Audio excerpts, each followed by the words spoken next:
think the evidence for peak oil is absolutely overwhelming. First of all, we're discovering less and less new oil fields. Virtually 4/5 of the oil that we're now consuming comes from fields discovered before 1970. The opportunity to find new oil becomes limited to smaller and smaller pockets, which are more difficult to extract and more costly. We are now consuming each year 3 times more than the extra oil that we're discovering, and that gap is widening. There's something like 53 countries now are physically producing less today than they have at some point in the historical past. I mean, that's fact. That's not interpretation or anything. Of course, you could, if it's just reached peak, you may say that's an anomaly. It may be able to do a little bit better next year, but by and large, most countries are either past peak or going over it. Britain, for example, peaked in 1999. Norway has also now gone over the top, as the Norwegian government confirms, and it's falling fast, about 6% a year. So that means the world is pretty much close to peak of ordinary conventional oil.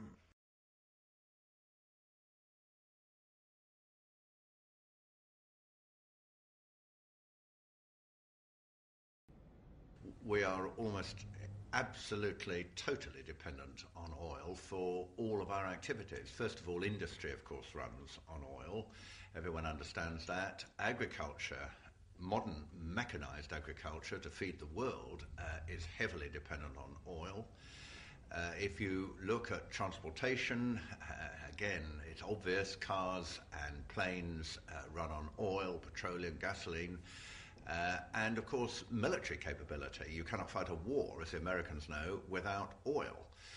So every aspect of human existence is dependent on oil. And the real impact of all of that, which is beginning to be realized, is not the peak itself, but the vision of the long decline that follows peak. And that's a relentless, remorseless decline that goes on forever at 2 or 3% a year. It's not individually very much, but that eats into our supply very seriously and ever worse.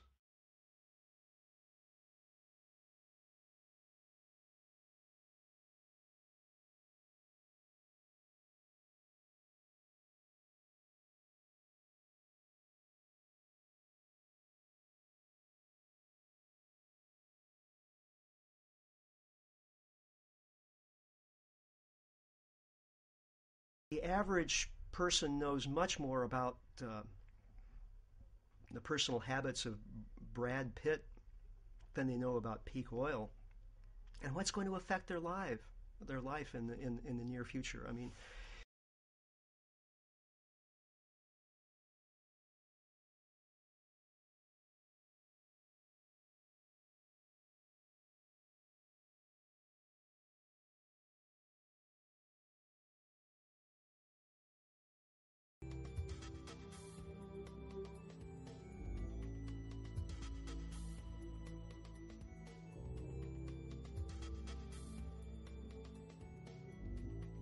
what is money?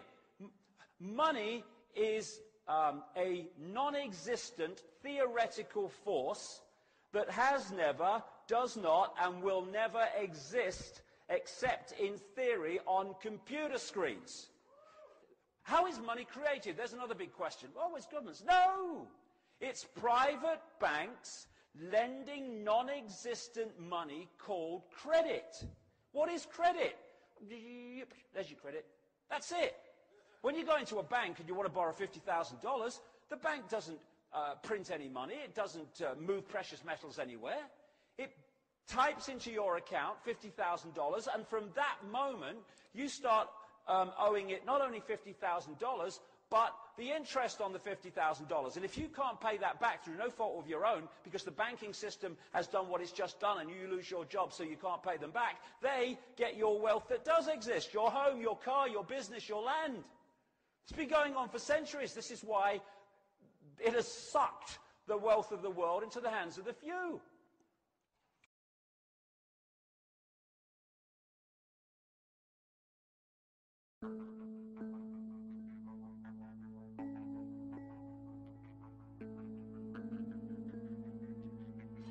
D'où vient l'argent ? La question évoque généralement l'image de la fabrication des billets ou des pièces. En effet, on croit souvent que c'est le gouvernement qui crée l'argent. C'est vrai, mais seulement en partie. Ces symboles en papier et en métal que nous appelons l'argent sont en fait fabriqués par une agence fédérale, la monnaie. Mais la plus grosse quantité d'argent en circulation n'est pas fabriquée par la monnaie. Tous les jours, des montants colossaux d'argent sont créés par des entreprises privées, par les banques. On croit souvent que les banques prêtent l'argent que les déposants leur ont confié. Mais pas du tout. En fait, les banques créent l'argent qu'elles prêtent, pas à partir de leurs bénéfices, ni à partir de l'argent déposé, mais directement à partir des promesses de remboursement faites par les emprunteurs. La signature d'un emprunteur l'engage à payer le montant de son emprunt plus des intérêts. Sinon, il perd la maison, la voiture ou tout autre bien qu'il a acheté. C'est une très lourde obligation pour l'emprunteur. En contrepartie, que fait la banque ?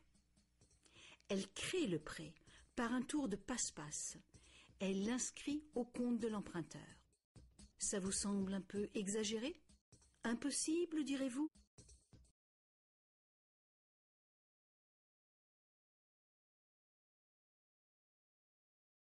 Oui, alors il y a encore beaucoup de gens qui pensent que pour émettre de la monnaie, il faut avoir une contrepartie en or. Oui, il y a des gens qui pensent qu'il faut une contrepartie en or, il y en a d'autres qui pensent que c'est l'État qui émet la monnaie, il y en a d'autres qui pensent que c'est la Banque de France, il y en a d'autres qui pensent que c'est la Banque Centrale Européenne.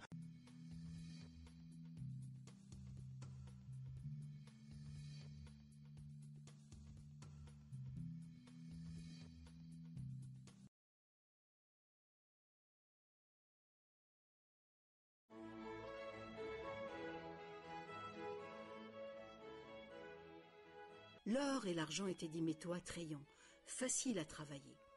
Certaines cultures sont devenues expertes dans ce travail. En frappant des pièces de monnaie, unité standard dont le poids et la pureté étaient certifiés, les orfèvres ont facilité le commerce. Bien vite, pour protéger tout son or, l'orfèvre a eu besoin d'une chambre forte. Les villageois sont venus frapper à sa porte. Ils voulaient louer un peu de place dans cette chambre forte pour garder leur or et leurs objets de valeur bien en sécurité. L'orfèvre a fini par louer tout son espace dans sa chambre forte. La location lui a rapporté un petit bénéfice. Les années sont passées et notre orfèvre a constaté une chose fort importante.